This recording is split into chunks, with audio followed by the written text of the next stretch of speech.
Bonjour à tous et bienvenue. My name is Alexis Chevalier and I am the great-grandnephew of Maurice Chevalier. I am an actor, playwright and screenwriter, and I graduated from the Lee Strasberg Theater and Film Institute from New York. When I was growing up, my family always told me that I looked like Maurice Chevalier. The more I heard about him, the more I wanted to know about him. So I started on my process of discovering the truth behind the performer and the man himself. So here we are. We're in 1945. We're in France. We're on Maurice Chevalier's trial. Was he a collaborator, infatuated with the Nazis? Was he a part of the resistance? Or was he just a man in between, struggling to protect his Jewish wife Nita from the Nazis as he keeps performing? Going through Maurice Chevalier's writings and biographies written about him, and anecdotes that people that used to know him told me about him, I knew there was a story, a true story, that I had to tell. Defendant Maurice Chevalier, a play by Alexis Chevalier, which was produced at the American Theater of Actors last spring to a full house with standing ovation. I can't resist a joyous urge to smile and say thank heaven for little girls. For little girls get bigger every day. Thank heaven for little girls. They grow up in the most delightful way. Those little eyes so helpless and appealing, one day will flash and send you crashing through the ceiling. Good evening, this is Jim Vrettos for The Radical Imagination. I'm a sociologist at John Jay College here in New York City, and I welcome you every Sunday evening at 8 p.m. on MNN for The Radical Imagination, and the show is repeated every Thursday evening at 8 p.m. on MNN4. Well, we opened up with a little number and an explanation by Alexis Chevalier. And we will have Alexis on in just a minute. I just wanted to let you know, as part of the Radical Imagination, we seek out interesting, creative people who are offering alternative visions, who are creatively trying to build a more progressive, humane world. And I went to see this play a few weeks ago called Defendant Chevalier. I was incredibly moved. It was so entertaining. It was so riveting. And I talked with the playwright, the creator of this play, Alexis Chevalier, who is the great-grandnephew of Maurice Chevalier, and invited him and some of his fellow performers onto our show tonight. And I'm so happy they have agreed to, and they are here today. So let's begin with Alexis. Thank you again so much for producing this and creating this incredible play. You're 23 years old, right? You're a graduate of the Lee Strasberg studio, and you won an award for this play. And what I want to get across here is that this is so fascinating. You've never met, obviously, your great-great-uncle, and yet you try to put yourself in a debate or dialogue with him, imagining what it was like to be this person and his struggles that he had, and then create it and put it on the stage for people to appreciate, to come to grips with. And so tell us how you got started with all of this. Oh, well, this is a long story. I guess I've always been aware that I was related to Maurice Chevalier, even though when I was a kid I didn't know the extent of this relationship. But I've always been listening our audience, tell us, this man, Maurice Chevalier, was an incredible figure in French society, 30s, 40s, 50s, correct? 20s even, yeah. The 20s. Yeah. I mean, put him in a context that Americans might understand, like literally a Frank Sinatra of his time, the Bing Crosby, at that level, right? Yeah, something like that, yes, I think. But Maurice Chevalier's career went on like 70 years. He started like in 1900 and on to 1970 until his death, basically. So he started, he was 12, and he stopped when he died, which is 83 years old. So he had a huge career, But yeah, I guess the fascinating thing about this man is that his style of singing, persona, has always been the same throughout his life. Yet he managed to still be in fashion, you know, even though, you know, rock and roll arrived and then psychedelic rock arrived, but he was still, you know, on a high level, and he was still admired by young generations, which is amazing. I don't think anyone can compare to that nowadays. And certainly not in France. He was one of a kind in the sense. Yeah. So was he classically trained? I mean, what was his background? He was not trained at all. He was trained in the street, you know. He started to do some numbers in the street, and soon he realized he would get more money like that instead of working in factories. And very soon he became a star, but he started from the gutter. So he was a street performer? Yep. To make some money. To make some money. Well, yeah. And how was he discovered, or? It was discovered by, back in those days, there was something called Café Concert. It's a cafe concert, you know. And he was picked by a local one, like, to perform, and then he went bigger, to a bigger one, to an even bigger one, to an even bigger one, and then he was discovered by the star of the moment, Miss Tanguette, and which made him a star, yes. Okay. And then he toured France, so he got his popularity around the country. Increased? Yeah. And so you as a young man, when did you first begin to get interested in this famous relative of yours? I guess I started to be interested in him when I decided that I wanted to do the same thing as him. I mean, becoming an actor. That's the thing. I didn't want to do the same thing. I didn't want to be a singer necessarily. But you do sing? I do sing. Okay. And yeah, I guess I needed some marks. I needed to find that I had this somehow, to find some comparison with Maurice Chevalier. This heritage in your own life that you wanted to find out more about so you could understand your own struggles, in a sense. And I don't mean to be rude here, but please introduce your fellow comrades here. Absolutely. Okay. And on your right, yeah. Here's Kian. I mean, introduce yourself, actually.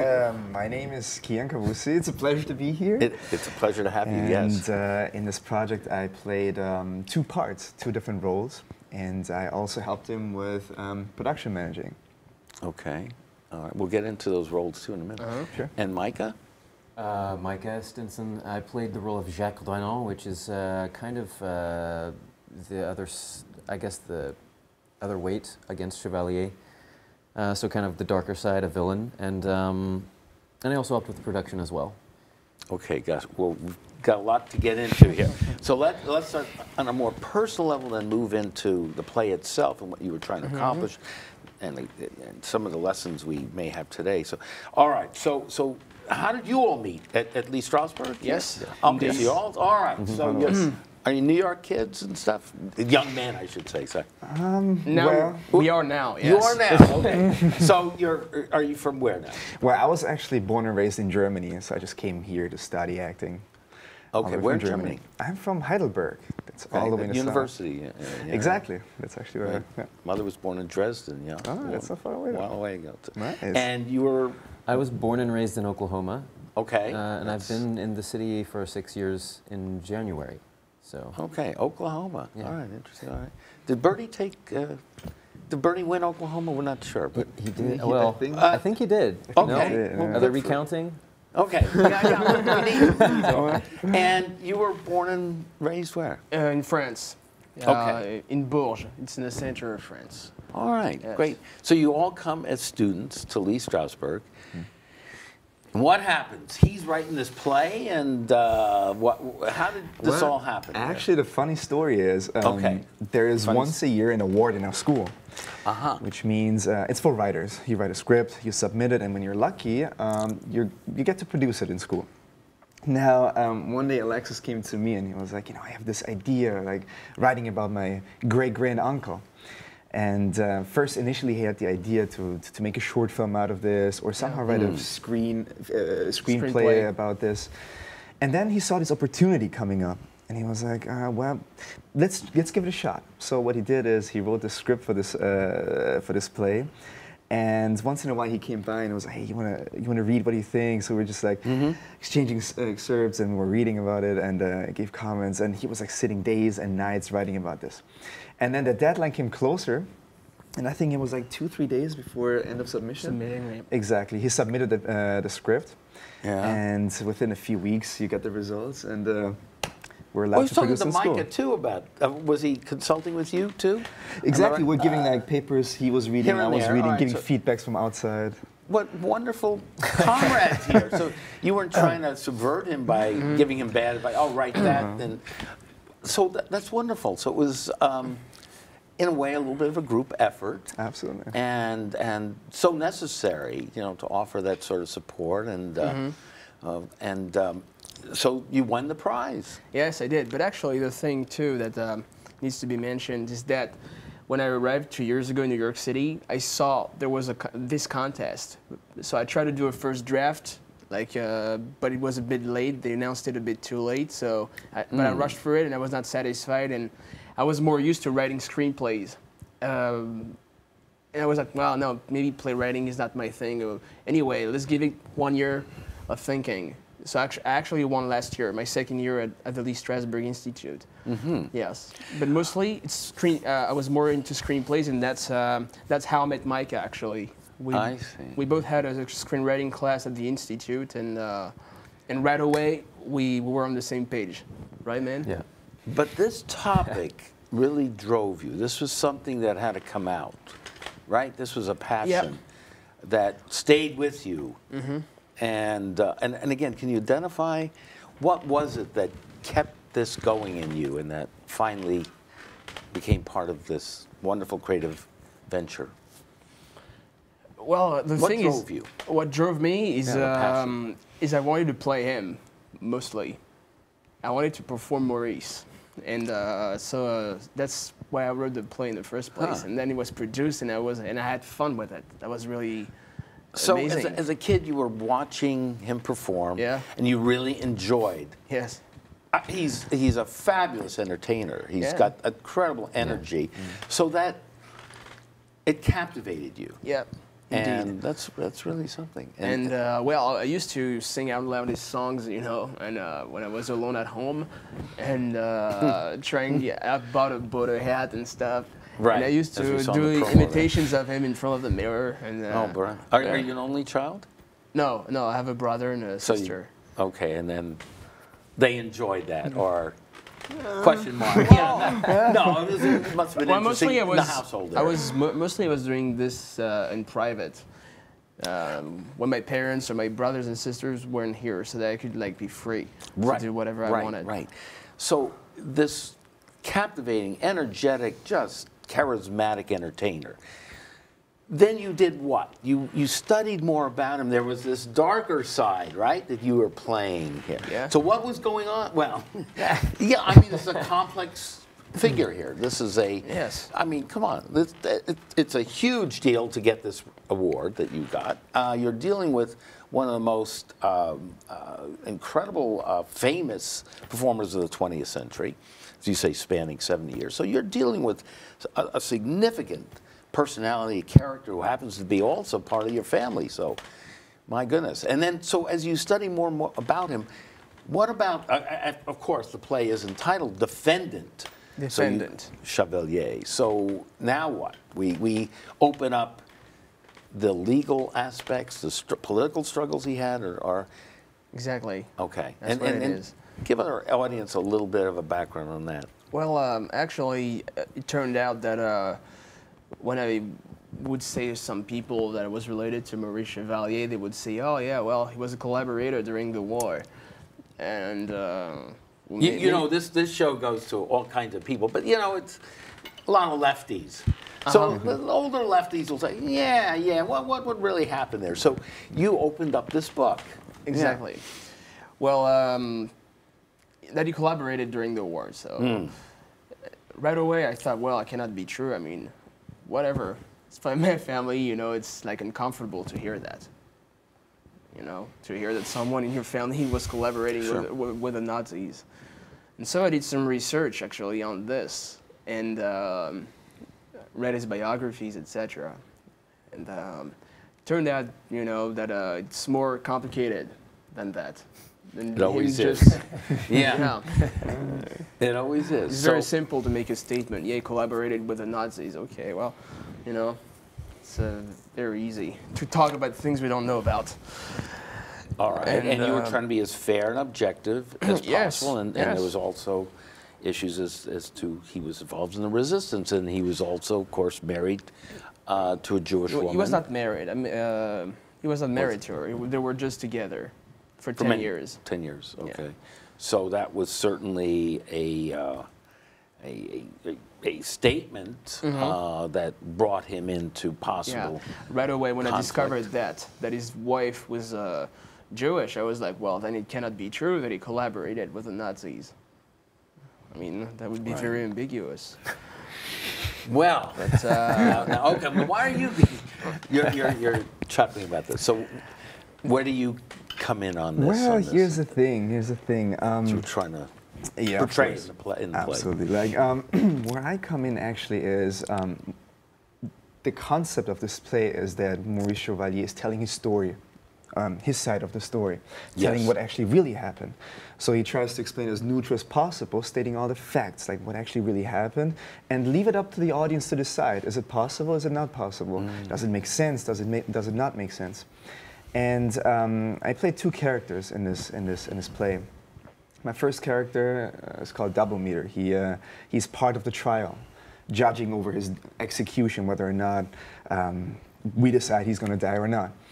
And you're pretty vicious in this too. I was very vicious, very tough, very tough. I had to play Remember, tough. you're up there in the balcony and you're ready to do him in. I was There's just nothing like, he could have said. There was nothing. Whatever he said, I'm determined. No, he's lying, and he gotta die. Even towards the end, there was a little arc, and halfway through, I realized that it makes sense what he says. That all the facts that he's stating. That. But before you go into that now, so you were portraying a particular political position. Exactly. I was like the executive force in this trial. Like I was like more having an opinion and not being. I was like those attorneys that are like what do you call those state attorneys? No, is it, prosecutors. Prosecutors probably like they're determined. Okay, we have all the facts and it doesn't make sense. They question every side of the coin. And little by little, I realized, though, that his story, the facts that he provides us with, they add up. It makes sense. And even though I don't want to admit it, towards the end, I realized, okay, what he says makes sense, and historically, it also makes sense. Because his life was on the line, right? It was Exactly. absolutely. Yes. Actually, they almost executed him, right? Wasn't there were a lot of write-ins to save his life? Actually, Marlene Dietrich and a lot of people Coward. Interesting. Many people like stood up for him. Right. The Communist Party stood up for him too. Okay. Because, well, that got him in trouble later, right? Didn't Yeah, during a McCarthy era. Yeah. So he got caught in the middle of this tremendous political, cultural struggle in France. Right. And okay, so you're the vicious prosecutor here. You want justice, and that means his life has to go. It has to be, exactly. And now you play what role in all of this? The character is Jacques Dranon. So he begins, he's a young lad in the streets, much, I guess, reflective of Chevalier. Maurice in some ways. And I think the interesting thing about the character of Drenant is it asks the question, how is innocence, how is youth corrupted? Because it was a very tumultuous time in the world. I mean, and actually during World War II, well, the Nazis and the communist Russia and places like that, it's really when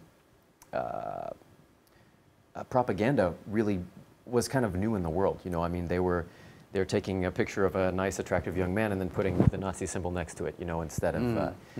And so people didn't know what to do with all of this. I mean, propaganda was this new resurgent technology, this thing. And so they were taking artists like Chevalier and saying, well, okay, we're going to take him and put the stamp of exactly of collaboration on it, or whatever. And the BBC misquoted him all the time. And so this young kid gets swept up in this wake. And you know, when the Nazis came into France, they offered. Well, France was in a horrible economic state, and they came in and offered a solution to this. And this is a kid from the streets.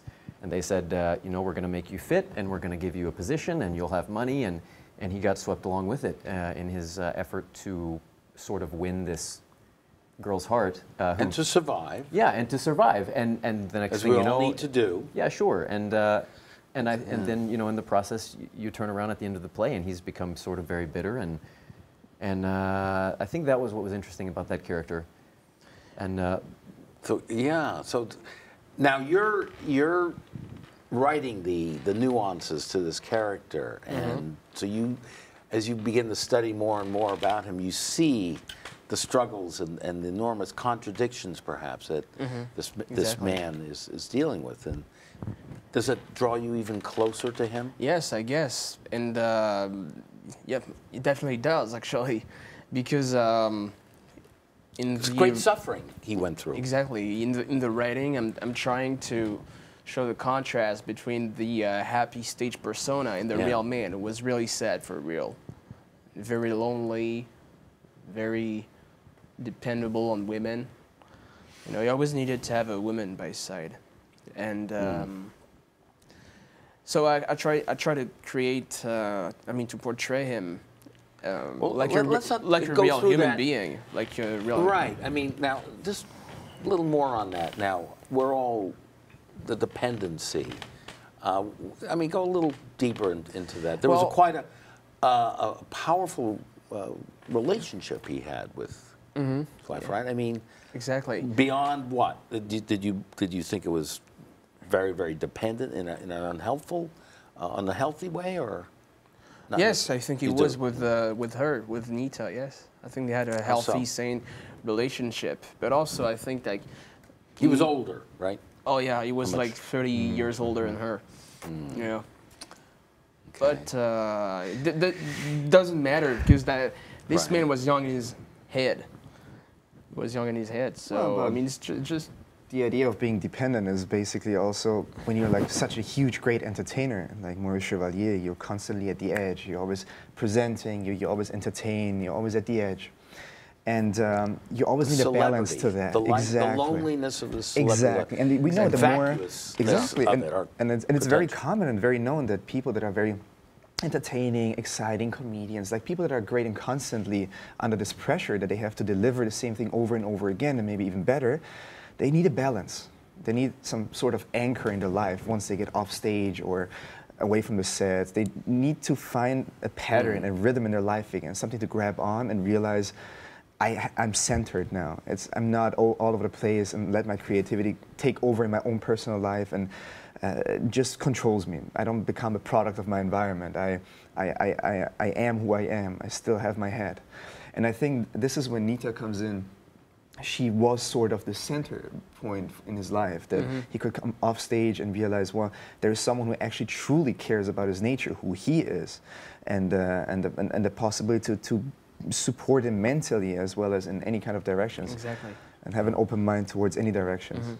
And take care of her and protect her in some ways. Exactly. Even though that was going to get him into sort of political trouble too. Yes, that's right. But it's mostly it's not really his relationship with her that got him in trouble.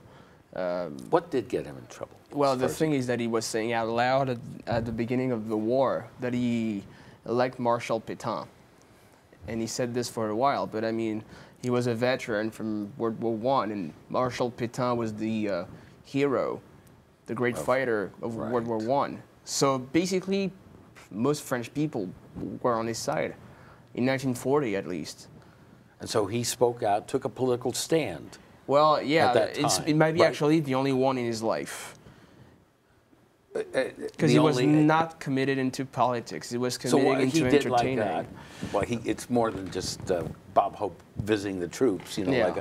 But it was a concert that he gave that in support. No. Well, Elton Grabo, right? Yeah, well, I no. think that's We're what he's talking talking about. But yeah. Oh, I'm sorry.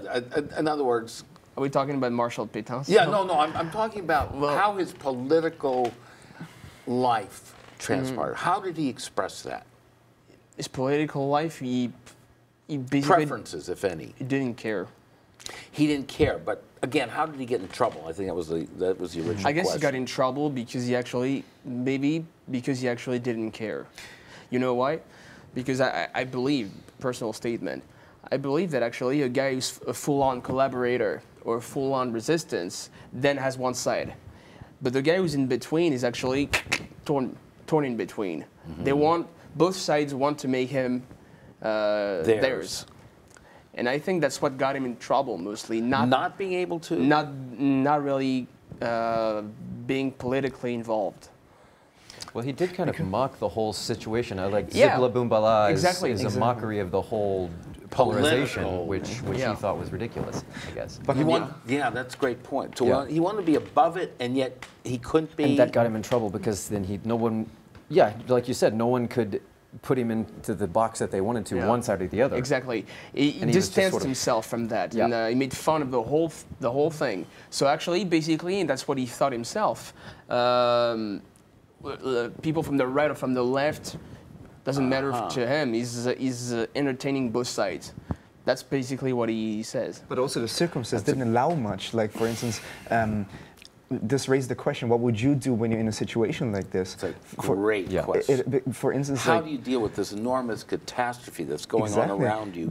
And what sort of moral stand can you take? Exactly. Given the reality. If you're like a representative of your if you're just like an entertainer like Maurice Chevalier was, everyone loves Maurice Chevalier. Everyone knew about him. Everyone just worshipped him.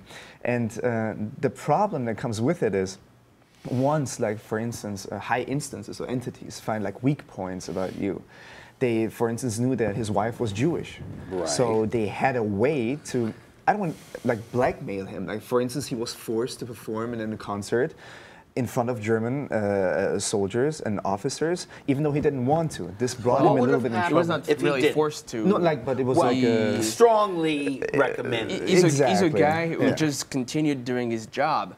Like most actors and performers got in trouble after the war because they all performed in front of the Nazis. Well, the Nazis are in the audience. Show must go on. You know, it's a statement too. So only like a couple. The show must go on. Well, you know, so to say, but a couple of people really, like one or two very famous people said, "No, I'm not doing it." And what happened to them?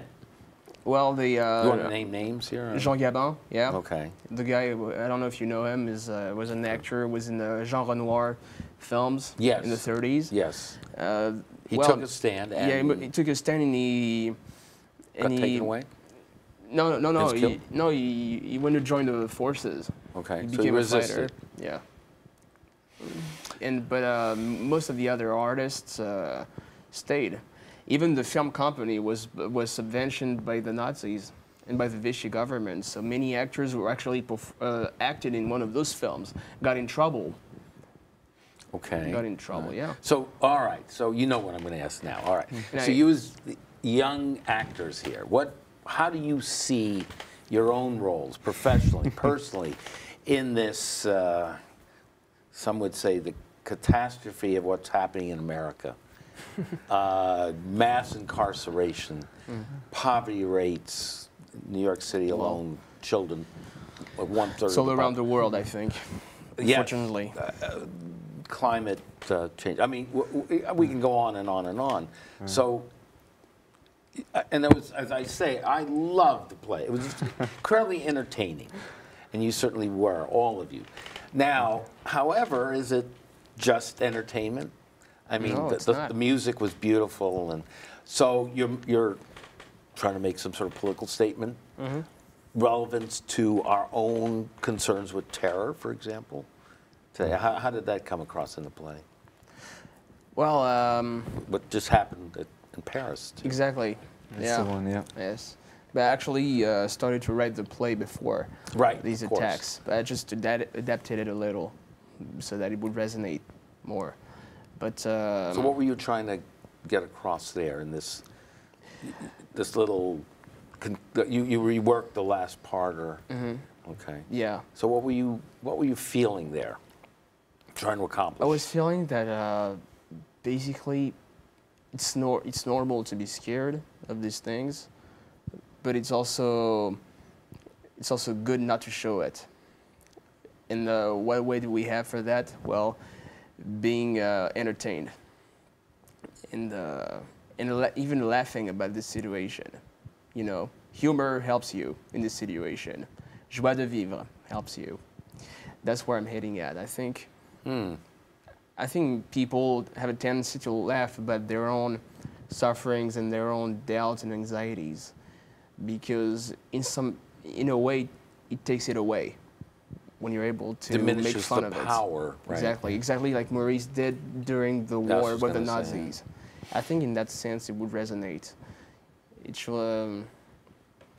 It is. Yeah. It is this little hope that you can get, like Exactly. what we usually do when we don't feel good, when we have all kinds of pressures from outside, from our environment. What we do, we go to the movies and we watch a movie just for that moment to be entertained, or have a medium that explains us that we are not alone. Like, we are all in the same boat. We all share those issues, whatever it is, whatever the range goes. Or we go and watch a play, and these are moments that we gain our energy from to go back and like into our everyday life and face it and go for it. Okay, face it and go for it. Now, all right. Now, That was a little. go for what now? Or What when to does be- it become? When do you begin to cross the line to a sort of activism, if you will, or as Marx would say, praxis? Do you then bring this into some sort of boycott or sit-in or demonstration or nonviolent resistance where you may get arrested, and you know, the Academy Awards. I mean, certainly Chris Rock. We also, that was you know, incredibly satiric, right? And now what? Now what? I don't know. I Brought think, us together. Yeah. Now what? I think, well, I think as artists, whether you're writing or acting or whatever you're doing, I think what we're all trying to, personally, that we're all trying to uncover or talk about is take a situation and break it down to humanity. And realize that we're all humans. Right. So, of course, you have a scenario in a play where, you know, maybe it's an unwinnable scenario. And that's not the point of the play. The point is to look at the situation and realize that we're human. We have this human piece of the puzzle that I think gets forgotten. And it's complicated. Yeah, and it Very is complicated. And honestly, in many cases, maybe the truth or maybe the pursuit of it has no easy, you know, very clean resolution. You know, maybe this is something... I don't think it's necessarily the job of the artist to make decisions for people, you know, or to take a side, but to make people pick their own side. I would go further. An artist should be able to laugh about and criticize anything and anyone. Should be able to make a concerted effort not to take sides. Exactly. Make an effort of distanciation. To be an honest broker in a sense. Yes. Well, and anyway, I mean, it's so... The way that the news works and the news cycle anymore, I mean, it's almost like an artificial polarization of whatever is happening. I mean, you know, if any news article, you know, they've just released a new product, and so in order to put it in the news, we have to create two sides to get people to click and to, you know, to create views. And an artist, I think, is really looking at what's actually going on. Well, these are the humans, and they're doing this, and this is the struggle, and this is, you know, the real aspect. And here you go. This is what's happening. and these sort of artificial polarizations that happen sometimes. You know, I mean, No, I they're got great. it. They sell news stories and things like that, but I don't think they're really truly human. No, I hear you. Yeah. I understand. I understand the position. Now, what if his wife had been taken away, taken to a concentration camp? Then what, Maurice? How would he? Do you think? Then would he have been? I mean, this is not some theoretical, entertaining, you know. Well, I'll tell you what. That's my second character. I'll tell you what. His nephew was in a concentration camp. His nephew. Yeah, he was a prisoner of war at Altengrabov in the where he actually performed. And you know this concert, which is in the play, and which was misquoted as him performing for Hitler, etc. Well, actually, he sang for French prisoners in Germany, because he was taken prisoner in that very same camp during World War I, and his nephew was prisoner there, because he was filed as a resistant. Right, so that's the other side. Some people say he was you thought he was a collaborator. So what did he do? He did a concert so as to get some people freed, some people liberated from the camp. Had his wife been taken away, there were 10 people from that. Now some people would say, well, you should have gotten more, and that was just a token, or again, it gets complicated. But you're right, there was 10 people. You He know, took a stand. The right thing to then he did the right thing, I guess. He refused money, and on top of that, he managed to have 10 prisoners released. Of course, if he could have the whole camp freed, he would have done it. Right. Only it so happens that it's 10 people, and then when they took him, they wanted him to sing in Berlin, where Hitler would have been present. They told him, we're ready to have 50 prisoners released. But then there was Hitler. So what do you do in that situation? But you answered your, So you answered your question. You do what you can. It's not just quite sitting back. It comes across you. That's the thing. It comes across you. Imagine you're at home in peace. You're watching this whole thing from your window, and then all of a sudden a Jewish guy knocks at your door. Hey, I'm in danger. They're after me. What do you do? Well, you open to him or not, you know. But the right thing to do, I think, is to open to that guy. That's when it comes back to humanity. Exactly. And then actually you're kind of forced to pick your side. You know.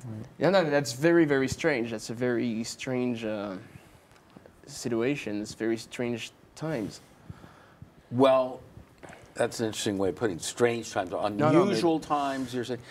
But as you were saying, we're so polarized. We have these traumatic events. We're almost every day. I mean, you know, well, this whatever is exploding, and they're going to mustard gas, and well, another black kid has been killed, and you know, so it becomes very routinized. And well, and I mean, if you're a journalist, you've got to, you know, any kind of online blog or anything, you've got to come up with, what is it, like 5 to 10 stories per day? I mean, how the hell do you do that? Excuse me, but no. So they're forced to kind of.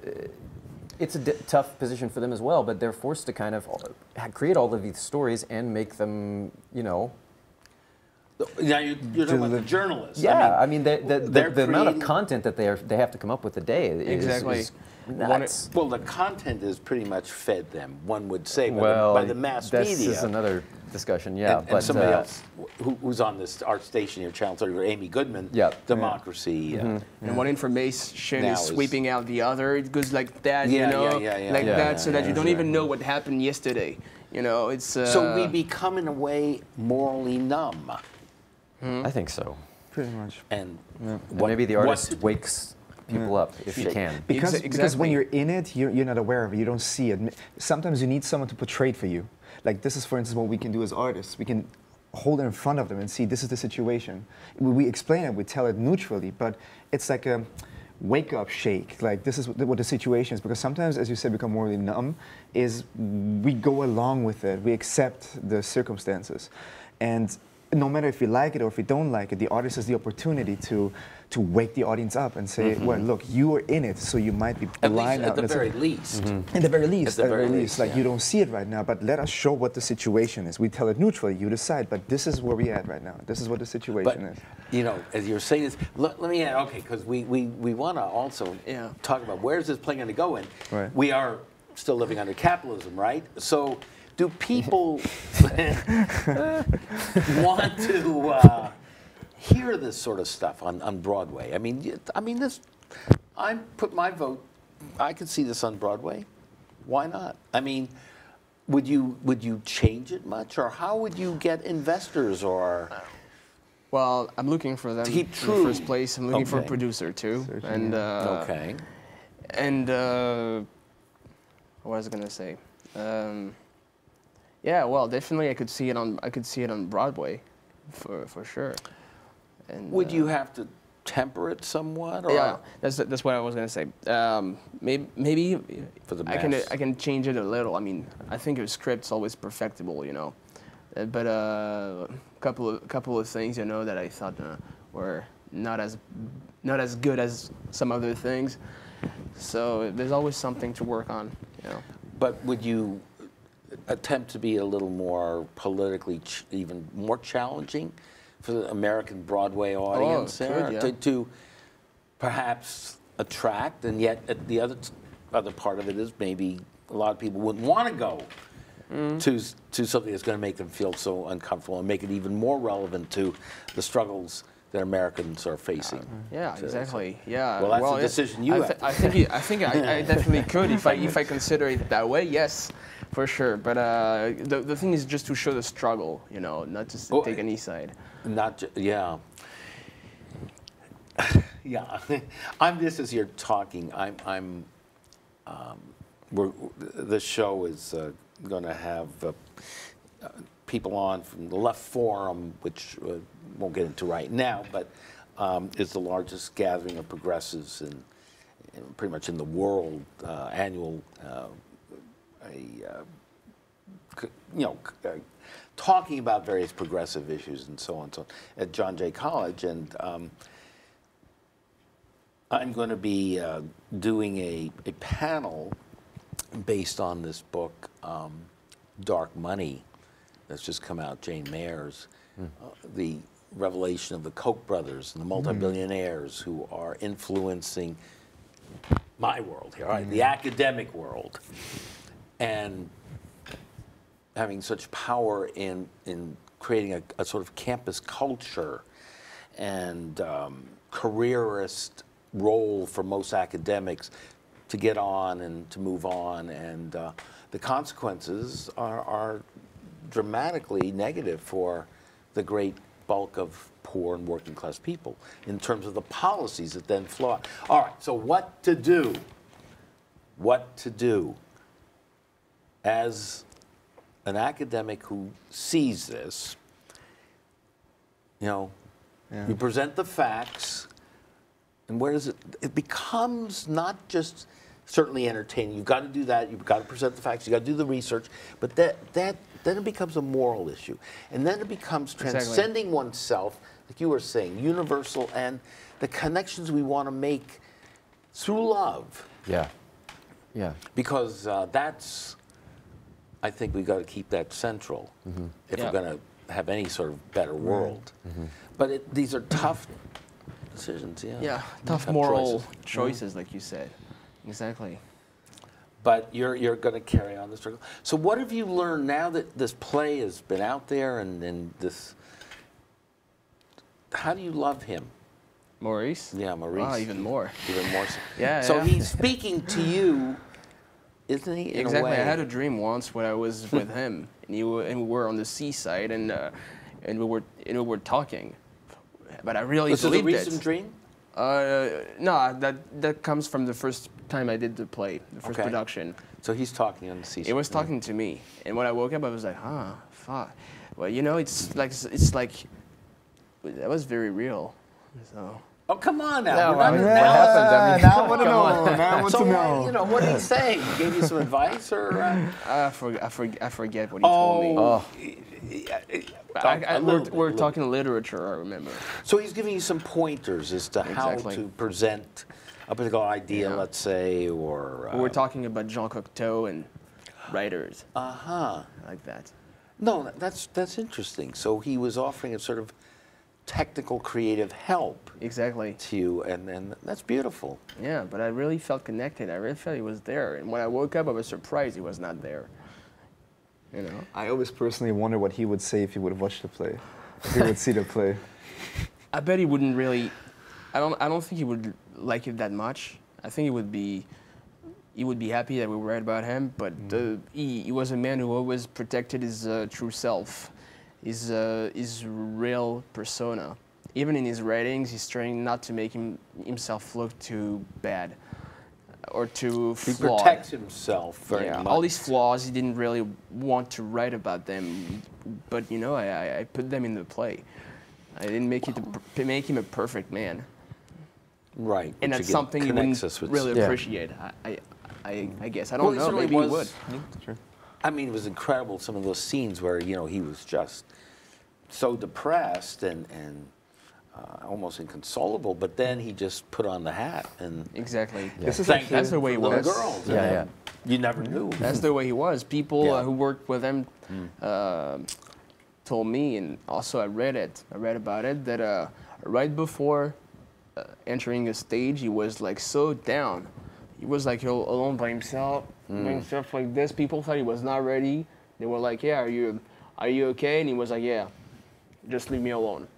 He was like this, like this. Okay, it's your turn. He puts the hat. Hello, you know. Hello, ladies and gentlemen. It's so good to see you. Da da da da da da. It was transformed into exactly. something else. Seems like the curtain is magic, you know. Like, It was geniusly written because there were certain moments in the play that were that literally showed this. Yeah. That you could never see him being like upset or something. For instance, when I played the second character, was one of the moments when he came. He was totally depressed. He was sitting on a bench, and we had a secret meeting that we organized. And he was desperate because he needed papers to prove that his wife is not Jewish. And that was one of his lowest points, that he realized how deep he got into this and how desperate he is, and he doesn't know any way out, and he needs every help he can. How powerless a person who's like... How circumstances, situations can form us, and there's not much we can do about it. Exactly. Yeah. We're very limited, and so many of us were facing that. Well, what can we do in the face of the onslaught of these economic and political and climate catastrophes and so on? Yeah. Well, I think it's very interesting for any artist or someone like that. Right. You're performing in sort of that environment, and you're really trying to be truthful when you're performing, and then finally when you have some time yourself, you know, I mean, it's especially nowadays, you really have no privacy. I mean, you can have a bit of privacy, but you know, and you try to be you know, honest and genuine, and maybe you are, but it's really wrestling with these big issues and not really feeling like you have to have a solution just to humanize them.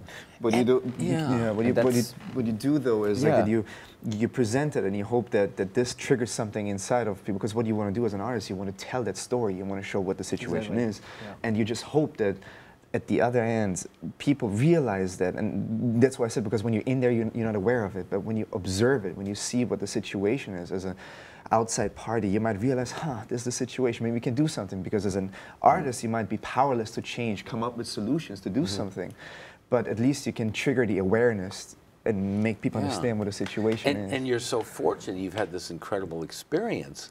In a play, this monumental play, dealing with someone with such great significance and challenges. What are you now? You don't get those roles all the time, unless, of course, what's next for you? Write the next play. Your buddies, let's go. Here, you're doing a film, or are you working on what? Yes, what are you working on? Well, I'm working on a screenplay this time. Okay. Yes. Yeah. It's gonna be a short, I think. Well, it could be a feature, but I guess I'm going to do a short first and then eventually turn it into a feature. Give us a little general clue as to what you're thinking. You will? Are you going to tell us? Oh, no, just general topic, or not yet? It's still in. No, it's about art. Again, it's about art and how it affects people. So I guess it's a variation in what I'm doing every time. Yeah. There's always the outsider and the art that helps him live. And that's going to be the topic of the... Well, we go way back, because I was... my grandfather left Russian and went to the Royal Academy in Dresden to study. This was 1912. And I had my mother there. And he was very classically trained and impressionist influence, and his answer to that would be art was beauty. That's what art was about, creating beauty. Exactly. And I feel that's what you would, if you had to, come down on the side of that. And that's certainly... Yeah. But I mean, again, beauty is subjective. Right. I think Mondrian is beautiful. You know, it's up to you. Some people might not think that. And so tell me, what are you've all graduated now, or? Yeah, so wonderful. So you're looking for. Yeah, well, you know, it's like it's like running a startup in some ways. I mean, you're working 80 hours a week trying to get anywhere, you know, in this business. Yeah, well, tell us a little bit, because a few minutes we have, about how does one go about all of this now? I mean, geez, must be. Well, it helps if you can do more than one thing. I mean, you know, we came together and did different roles in the production. Some of us helped produce, and some of, you know, we had a writer and an actor. Right. I think you almost have to do that anymore. You have to do more than one thing. And, you know, we met, Alexis and I met in screenwriting class, so we're always, both of us, working on some little project writing, and he'll read my stuff and tear it up, and I'll read his, and, you know, just tear it apart. You send these, now, I certainly hope this is eventually going to get to Broadway, but in the meantime, what are you going to do? Do you send these projects off to various producers to read, or you go out for, you know, to... Well, we initially had the idea, maybe it would not even be a bad idea if you can turn this even into a film. Exactly. That's something I thought about too, but gotta find the right people to... Or even a TV show. Yeah, I mean, or a TV show. It's 10 years in the life of this guy. Like a mini-series or something. Yeah, it could be it too. You know, and it's... I'm thinking. You see more and more TV series that are period, like Mad Men, Boardwalk Empire, you know. Okay. Yeah, we can go I a think little people more like into to see details. period pieces. The ones I've been sort of watching, The Affair and Homeland. The Homeland, and I've gotten hooked on Billions now. Oh, really? That's really... But so, okay, and you're, what are you doing in terms of work, or possibilities of work, writing? Well, I'm not so much of a writer, but he got more the writing skills, but acting. So I'm going on, as he said, there's like a bunch of projects that are simultaneously going on, from theater to the film. We all are, shows. actually. We all are. We're all Constantly. actors now that the play's over. We're trying to find some people who will be willing to help us to do it again. And aside from that, we go to auditions. We're trying to get jobs. Simple as that. Really, I was so moved by the play. I thought all of you are so incredibly talented. Thank you. And I know we just have a minute or two left here, but how do we get in touch with you? We perhaps have some producers, some investors, or people that have some... have some business cards. Well, so here's the business card. Well, what's the best way of reaching you? Email is the best way. On Facebook, on platform, we are also on social media, Instagram. We have a page, Facebook page, Defendant Maurice Chevalier. Right. We have the email address too, defendantmauricechevalier@gmail.com. Yeah. Feel free we to have many ways to. We're very reachable, you know. Okay. Yes. And just again, thank you so very, very much. Thank you very much. And you brought this wonderful person to life, and I know that he must be so pleased at some level, that at some universal level he's been made alive again, and in that sense has made all of us alive and confronted us with some of the same issues, which, you know, are similar issues that humankind have faced throughout history. So again, thank you so very, very much. Thank you so much. It was a pleasure. Very much. Thank you so much. Well, we'll see you again next week on The Radical Imagination. In the weeks to come, we will be having an interview with Susanna Heschel, the daughter of Abraham Joshua Heschel, the prophetic Jewish mystic and an activist who was one of Martin Luther King's closest friends. We're also planning on having a number of shows on the Left Forum in April. So thank you again very, very much for watching us tonight. And we'll see you again next week. This is Jim Vrettos. Good night.